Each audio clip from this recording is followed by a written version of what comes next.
Jamestown, Virginia. September 19th, 1676. The oldest English settlement in North America is burning. Not torched by Native Americans, not destroyed by the Spanish, not consumed by accident.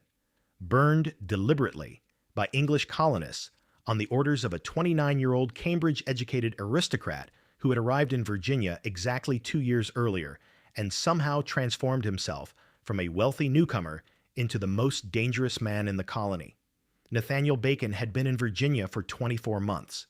In that time, he had raised a private army, defied the royal governor to his face, forced the Colonial Assembly to pass sweeping reforms at gunpoint, burned Jamestown to the ground, and briefly controlled more of Virginia than the Crown's appointed representative. He had done all of this while dying. Tuberculosis was already consuming him, and he would be dead within weeks of watching Jamestown's flames reflected in the James River. Bacon's rebellion terrified the English colonial establishment in ways that reverberated for decades. It wasn't just that a colonist had taken up arms against royal authority. It was who had joined him. Poor white farmers, indentured servants, and enslaved Black Virginians had fought side by side against the colonial elite. The nightmare scenario for Virginia's ruling class wasn't Native American raids. It was this: the bottom of colonial society, regardless of race, united against the top. That fear would reshape American history in ways that still echo today. Virginia in the 1670s was a colony in chronic tension, pulled apart by contradictions its leaders refused to acknowledge. On paper, it was a success. Tobacco plantations stretched along the James River and its tributaries. English settlement had pushed steadily westward, and Jamestown functioned as a functioning colonial capital, complete with a governor's mansion, a state house, and the social apparatus of English gentry life transplanted to American soil. Underneath the surface, the colony was sitting on something volatile. The tobacco economy had created enormous wealth for a small planter elite while producing grinding poverty for almost everyone else. Land was the key to everything. Without land, you couldn't grow tobacco, couldn't achieve economic independence, couldn't vote or participate in colonial government. And land in the Tidewater region, Virginia's most fertile and accessible territory, was already monopolized. The great planters owned it. New arrivals and freed indentured servants couldn't get it at any reasonable price. Indentured servitude was the engine of Virginia's labor system in the mid-17th century. Poor English men and women, desperate for any escape from England's overcrowded poverty, signed contracts trading 4 to 7 years of their labor for passage to Virginia and the promise of land, tools, and freedom at the end of their service. Tens of thousands made this bargain. What many discovered upon completing their indentures was that the land promised either didn't exist or was too expensive to be accessible, that the freedom dues they received barely covered basic equipment, and that the Tidewater gentry had no interest in helping them succeed. The result was a growing class of freed indentured servants, mostly young, mostly male, mostly armed, entirely angry, living on the margins of Virginia's economy with no realistic prospect of achieving the independence they'd been promised. By the early 1670s, estimates suggest there were several thousand such men in Virginia, many clustered on the colony's western frontier where land was cheaper, but Native American conflict was constant. They were a social crisis waiting for a trigger. Governor William Berkeley had ruled Virginia for most of the previous 3 decades, with a brief interruption during the English Civil War. He was now in his early 70s, had grown rich from the colony he governed, and had become increasingly resistant to change of any kind. He ran Virginia's government through a network of allied planters who controlled the council, the courts, and the lucrative trade licenses that made Virginia's commercial class wealthy. The House of Burgesses hadn't held elections in 14 years. Berkeley simply kept the same assembly in place, packed with his allies.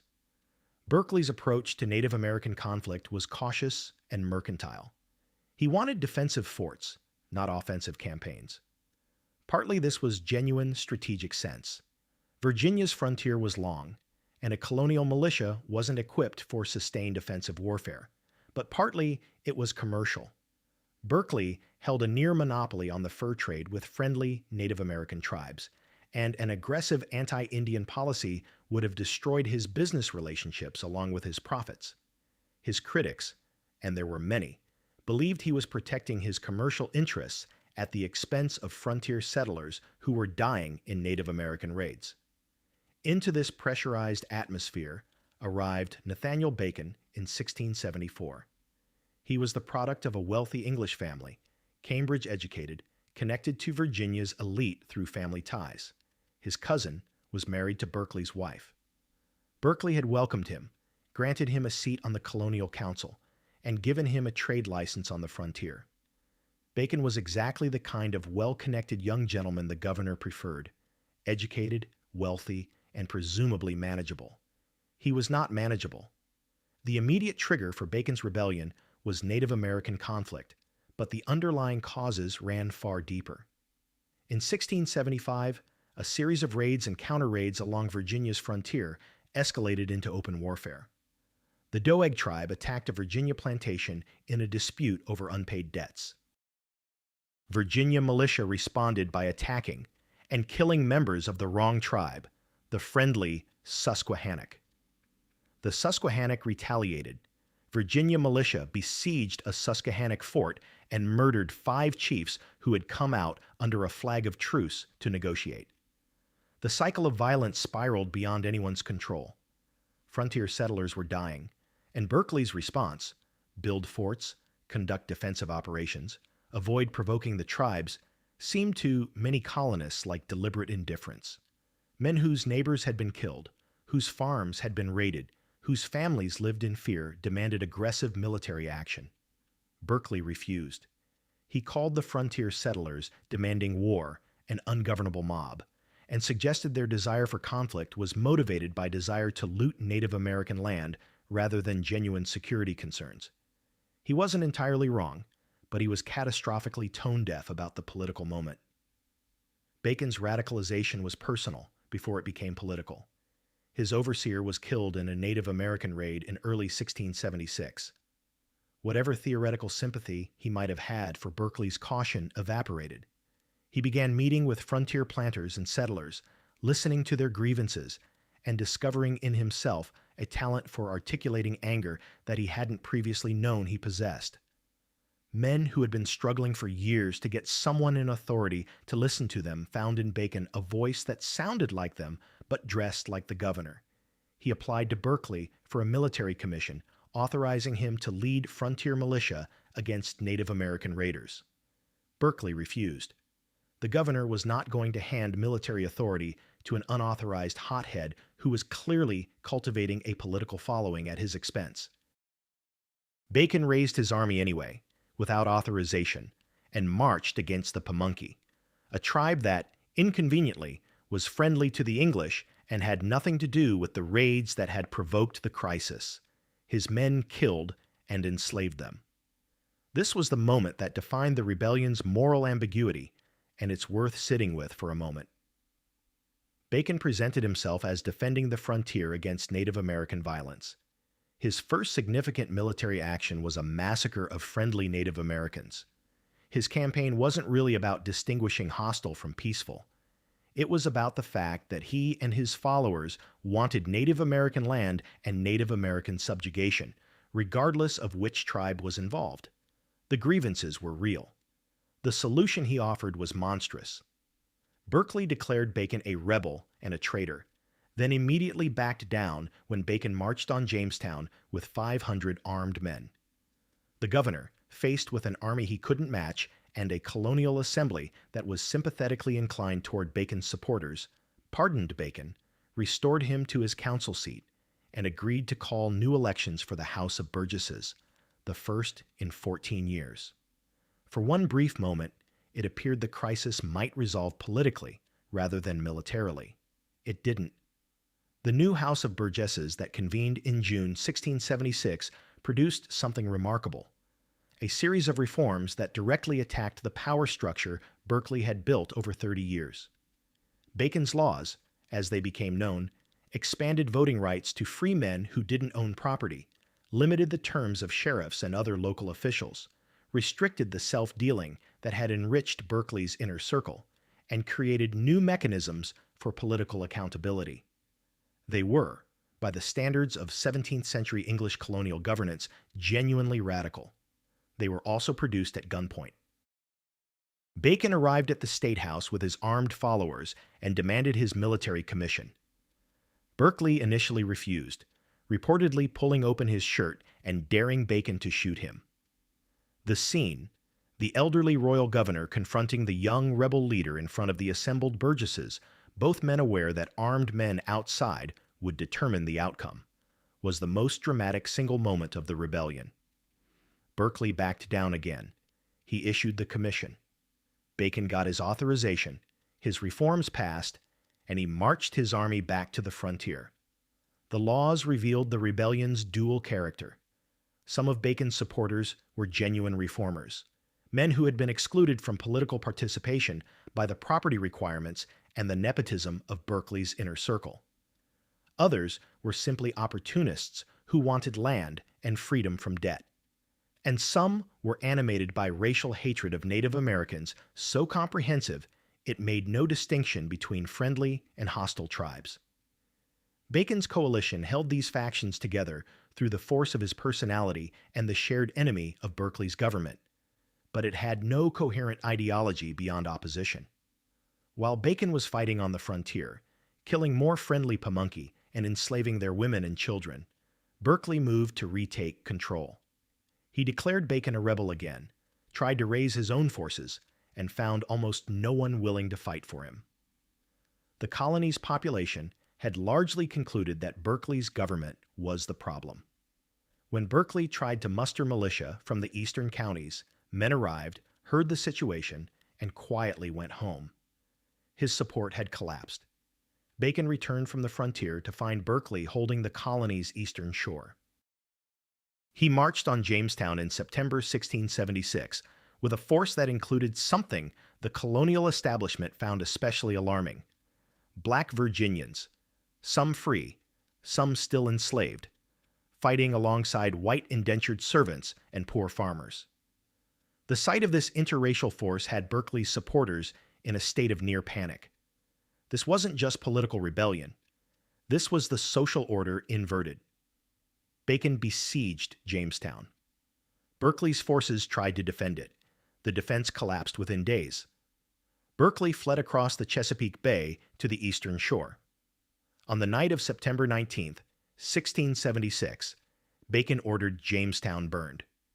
The town that had been the first permanent English settlement in North America, that had survived starvation, disease, and Native American attacks over 70 years, was reduced to ashes by English colonists angry at English governance. The fire was partly strategic, denying Berkeley a base, and partly symbolic. Bacon was burning the old order. He just didn't live long enough to build anything in its place. October 26, 1676. Nathaniel Bacon died in Gloucester County, Virginia. The cause was officially listed as bloody flux, dysentery, though tuberculosis had already compromised him severely. He was 29 years old. He had been in Virginia for exactly 2 years. The rebellion that bore his name, which had seemed on the verge of overthrowing colonial authority, fell apart with extraordinary speed once its leader was gone. The men who had followed Bacon scrambled to figure out what to do. Some continued fighting under other commanders. Joseph Ingram assumed command and tried to maintain cohesion, but the coalition that Bacon had held together through personal charisma had no substitute for that charisma once he was gone. Grievances remained, but strategy evaporated. Garrisons that had held against Berkeley's forces for months began surrendering as it became clear that victory was no longer possible. Berkeley returned from the eastern shore with English naval support, ships carrying professional soldiers that the colonial militia couldn't match. He moved systematically through the colony, accepting surrenders, making arrests, and demonstrating a vindictiveness that shocked even his supporters. Governor after governor had dealt with frontier unrest through negotiation and accommodation. Berkeley chose exemplary punishment. He hanged 23 rebels, a number that King Charles II, informed of the suppression in London, reportedly found excessive enough to comment, "That old fool has hanged more men in that naked country than I did for the murder of my father." The remark illustrated the distance between London's view of colonial governance and the rage of a man who had watched his authority collapse and his capital burn. Berkeley wanted to make absolutely certain that no one in Virginia would calculate that rebellion against royal authority might succeed. The property confiscations were as damaging as the executions. Berkeley seized the estates of prominent rebels, redistributing wealth in ways that rewarded his loyalists and punished men who had supported Bacon. The reforms passed as Bacon's laws were repealed almost immediately after the rebellion's collapse. The political gains that had briefly seemed possible were erased. Virginia returned to the system that had produced the crisis, minus any credible reform pressure. Berkeley was eventually recalled to England by the king, his vindictiveness having become embarrassing to the crown.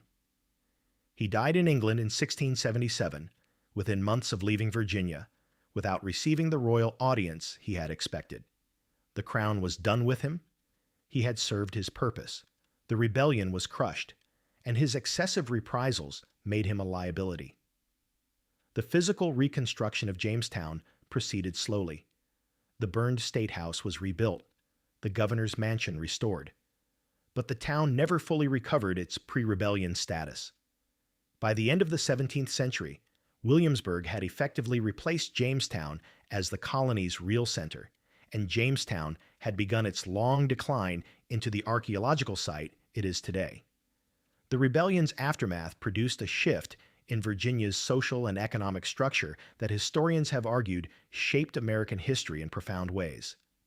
The planter class, the men who had survived the rebellion and reasserted control, looked at what had almost destroyed them and made a calculation. The dangerous element wasn't Bacon himself. The dangerous element was the coalition. Poor white farmers, freed indentured servants, and Black Virginians, free and enslaved, fighting together against the elite. That coalition had nearly worked. It had come closer to overthrowing colonial authority than any purely white or purely black uprising could have managed. The multiracial composition of Bacon's forces was precisely what made them powerful, and precisely what made them terrifying to Virginia's ruling class. The solution the planters implemented over the following decades was to make that coalition impossible. They did this primarily by driving a wedge between poor white Virginians and Black Virginians, offering the white poor just enough economic advancement and racial status to give them a stake in the existing system, while systematically degrading the legal and social position of Black Virginians to make common cause between the two groups inconceivable. Virginia's slave codes, which developed rapidly in the late 17th and early 18th centuries, were the mechanism. Before Bacon's rebellion, Virginia's racial categories were fluid. Some Black Virginians were free, some held property, some had voted, some had served on juries. The line between enslaved and free was legal status, not permanently racial. After the rebellion, Virginia's legislature built a comprehensive racial caste system. Slavery became hereditary and explicitly racial. Free Black Virginians lost rights they had previously held, and poor white Virginians received compensating privileges: the right to bear arms, access to frontier land, a stake in the racial hierarchy that gave them status even if it gave them little economic advancement. The historian Edmund Morgan argued in his landmark work that this was the founding bargain of American racism as a political system. The elite bought the loyalty of the white poor by giving them racial superiority over Black Virginians, diffusing the class tensions that had nearly destroyed the colony. Whether or not one accepts Morgan's full argument, the timing is undeniable. Virginia's racial codes hardened dramatically after 1676. The multiracial alliance that had burned Jamestown never formed again. Bacon himself was an unlikely symbol for any kind of progressive politics. His campaign had involved massacring friendly Native Americans and showed no particular interest in Black freedom. He was an ambitious aristocrat who had mobilized genuine grievances for his own advancement and died before anyone could determine what he would have done with power. But the coalition he led, almost accidentally, pointed toward a form of politics that the ruling class spent generations trying to make impossible. Bacon's rebellion sits in an uncomfortable position in American historical memory. It's significant enough to appear in textbooks, minor enough to be covered in a paragraph. The standard narrative frames it as a precursor to the American Revolution, proof that the colonial spirit of resistance against unjust authority began early, burned bright, and eventually found its full expression in 1776. There's something to this. The complaints about taxation without representation, about unaccountable governors, about the distance between English authority and colonial reality. These were present in 1676 as clearly as they would be a century later. But the comparison is too clean. Bacon's rebels wanted Native American land and Native American subjugation as much as they wanted political reform. The grievances were real. The solution they proposed for those grievances was brutal. The planter class that crushed the rebellion then used racial solidarity to rebuild their authority was doing something that would resonate through centuries of American history. The American Revolution that came 100 years later would be led by men who owned enslaved people and built the new republic's political economy on that foundation. The seeds of that arrangement were planted in Virginia's response to 1676. The Jamestown that Bacon burned was rebuilt but never recovered. Today, the site is a national park and archaeological project, the original town site largely excavated and preserved. Visitors walk among foundations and reconstructed buildings where English colonists spent their first terrifying decades trying to make North America into England. The State House that Bacon's men torched in 1676 is a layer in the archaeological record, charred wood under Virginia soil. What happened after the rebellion, the hardening of racial categories, the construction of the racial hierarchy that would define Southern society for centuries, is Bacon's most consequential legacy, though he had nothing to do with it. He died before the planters made their calculation. The world he accidentally helped create was built by the men who defeated him. Nathaniel Bacon died at 29 without knowing whether he had won or lost. He had come to Virginia seeking land and opportunity, found a colony that concentrated both in the hands of a small elite, and burned the system down rather than accept its terms. He was reckless, brutal in his treatment of Native Americans, and almost certainly more interested in personal advancement than in any coherent political principle. He was also genuinely angry on behalf of people with genuine grievances, and he had the courage, or the recklessness, to act on that anger when older, more cautious men would not. The rebels who surrendered after his death received pardons and went back to being poor Virginians. The enslaved Black Virginians who had fought in his army, hoping perhaps that a victorious rebellion might change their status, were returned to bondage. The planter class rebuilt their authority on a racial foundation that made future multiracial rebellion structurally more difficult. Berkeley's 23 hangings sent one message. The slave code sent another, quieter, more permanent one. One 29-year-old with tuberculosis and a talent for articulating anger managed briefly to make the most powerful men in Virginia genuinely afraid. That fear, the fear of what happens when the bottom of a stratified society decides it has nothing to lose, shaped the decisions that followed. The response to that fear built structures that lasted for centuries.